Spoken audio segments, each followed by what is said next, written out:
Hello everyone, welcome back to a brand new video. It is Pizza Master Night here, and in this video we are going to be talking about the PlayStation 1. We're going to be talking about the good, the bad, and everything in between. So let's get started with the good first, shall we?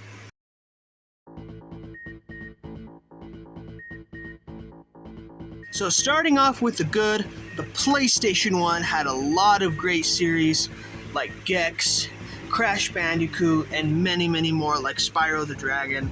Not only did the PlayStation 1 have a lot of great series, it also had a lot of great standalone titles like Blasto, Morph the Chicken, Animorphs Shattered Reality. So the PlayStation 1 had tons and tons of great games. And in addition, the PlayStation 1 didn't just have a bunch of great standalone titles, it also had a bunch of unique games as well, such as Aquanauts Holiday, which is this really cool sandbox game where all you do is basically just explore the ocean. You have to collect enough coral to rebuild a coral reef and attract sea life. It also had Slamscape, which is this really unique driving game. You have to basically solve puzzles and collect orbs in order to move to the next level. And Critical Depths from the makers of Twisted Metal. This is a submarine combat game and has really cool modes. Like it has a capture the flag mode, it has like a team deathmatch, and it has like player versus player. It just had so many cool, unique games, the PlayStation 1.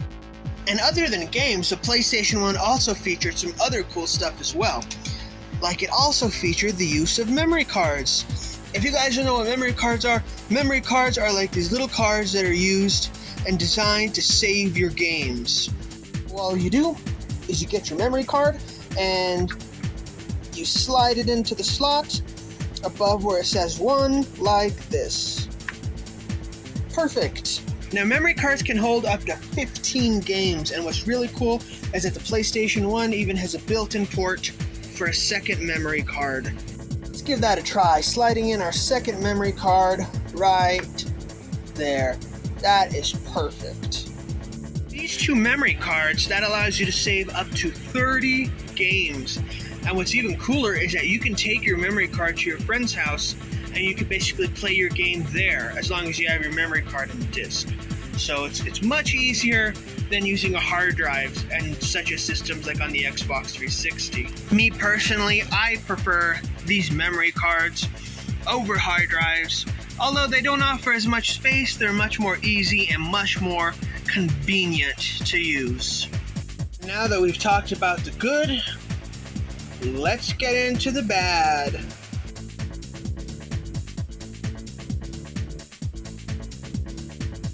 And now before we get into all the details, let me explain something to you guys. The PlayStation 1 had two main types of controllers.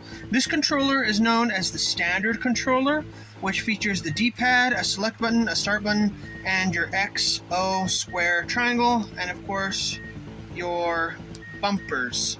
But the PlayStation 1 also featured a second main controller, which was introduced later, like in 1997 or 1998, called the Analog or DualShock controller, which was later used as a standard controller for PS2, 3, 4, and I'm pretty sure 5 as well.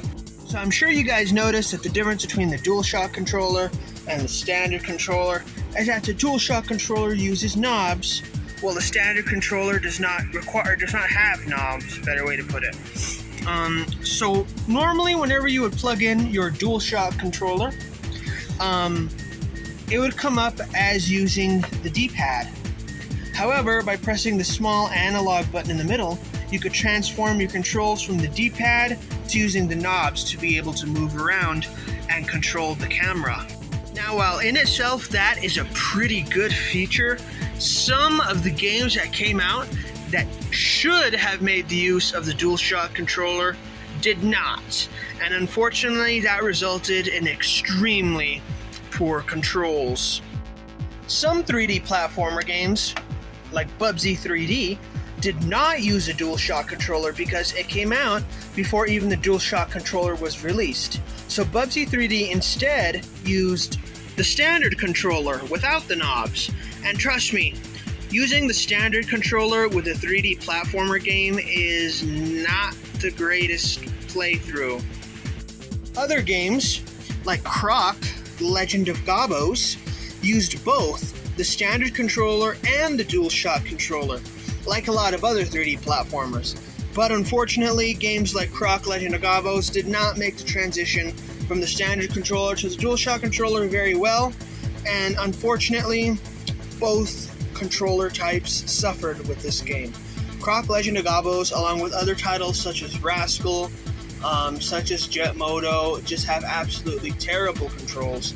And that's very unfortunate because I feel like these games could have been much better. Like, it had really, really good potential if they had just made that transition much smoother. And, you know, that's unfortunate to the player because it's like, it makes you think, you know, what could have been. Now, enough about games. Did I also mention to you guys that a lot of PS1 games are just like unfairly expensive? Like, there's this one game called Tale of the Sun that I really, really wanted to get. But unfortunately, if I do get the game, I'm going to be paying a lot of this in order to get it. I mean, seriously, the game on the internet, like complete in box with a manual, all of the stuff that came with it, case, back, and everything, including the game, obviously. Tale of the Sun, it's like $99. I mean, really, I'm sorry, but I'm not going to pay that much for a game. And that's very unfortunate because it's a good game too. It's just, it's not worth $100.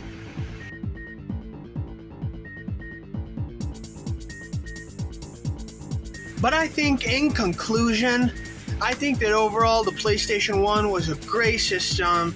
Yeah, some of the games have horrible controls, and yeah, some of the games are like way too expensive. I mean, to where it comes down to being like unfair. But overall, the PlayStation 1 was a great system. I mean, I think the graphics are amazing on it. Not on all the games, but a lot of games have amazing graphics. I mean, I absolutely love pressing that open button. I mean, I think that is just so cool. That you can actually put the disc into the console before you even turn it on. And what's even cooler is that it even uses discs. I mean, I think discs at that time were pretty rare. I personally don't like cartridges. I don't like them. I think they're harder to use. But I think discs, everything about the system, not everything, but I think most things about the system are great. And overall, the PlayStation 1, I think, will forever be one of my favorite systems of all time. It's the first system that I ever had growing up when I was a little kid. I remember my dad playing Crash Bandicoot on it. I remember watching him play Doom on it. And I think the PlayStation 1 is just one of my favorite systems. So thank you guys for checking out this video. If you guys liked it, please leave the video a like, please subscribe, and please comment down below telling me what you think of the PlayStation 1. And also tell me what your favorite system of all time is. And that's it for this video. I will see all of you guys later.